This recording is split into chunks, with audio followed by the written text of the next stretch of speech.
আর আপনাদের এই 1 বছরটা কিরকম কাটলো বলুন? অনেক চড়াই উতরাই তো ছিলই। সেই বিয়ের পর থেকে হাজারো অ্যালিগেশন, ছেলের দুর্ঘটনাটাও ঘটলো, এগুলো তো কোনো কিছুই না, সে তো কেউ আপনার অনুমান করতে জীবনে পারে যেমন না। অত্যন্ত ভালো কেটেছে, সেরকম অসম্ভব বেদনারও কেটেছে, সেটা তো সত্যি কথাই। ভালো কোথায় কেটেছিল আমি এখন অব্দি বুঝতে পারছি না। তাই? ঠিক আছে, নর্মাল। হ্যাঁ। না, শত্রু অনেক বেড়ে গেছে। আচ্ছা। হ্যাঁ, আমার তো মানে মনে হচ্ছে কি জানি আগেই মনে হয় ভালো ছিলাম। তো সামহাও আমি ইলেকশনকে কেন্দ্র করে বুঝতে পারলাম যে আমারই খুব কাছের লোক যারা ওই ফেক অ্যাকাউন্ট ওয়ালাদেরকে কিছু হয়তো টাকা পয়সা দেয়, দিয়ে তাদেরকে দিয়ে লেখানো করায়। অনেক কিছু কিছু প্রাইভেট কথা যেগুলো পাবলিকলি জানার কথা না, কমেন্টে আসারও কথা না, অনেক মানে খুব কিছু। কাছের লোক হ্যাঁ, বলছেন?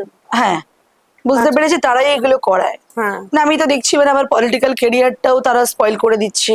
পিএনপিসি করে করে আমার এগেনস্টে বলানো, সোশ্যাল মিডিয়াতে যে আমার গ্রহণযোগ্যতা, মিডিয়াওয়ালারাও যে আমার বাইট নিতে চাইছে, বা আমার যে ভিউয়ার্সরাও এত ভালো ভালো কমেন্টও লিখে সবাই, কিন্তু ওই 30-35 জন এক্সট্রা পয়সা দিয়ে তাদেরটাকে টপে আনানো হচ্ছে, তাদের কমেন্টগুলোকে। এবং পরবর্তীকালে যখন জানতে পারলাম, এই রিসেন্টলি ইলেকশন হলো 1-1.5 মাস, তখন বুঝলাম যে আমার লাইফের যে এত রকমের দুর্যোগ, এগুলো কেউ বলেনি।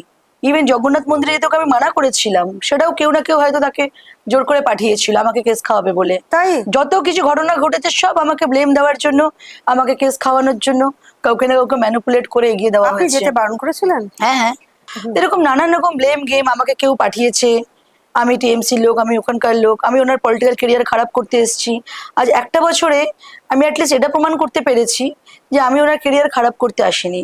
কোথাও না কোথাও মানে ডিরেল হওয়া থেকে আবার ফিরিয়ে আনা।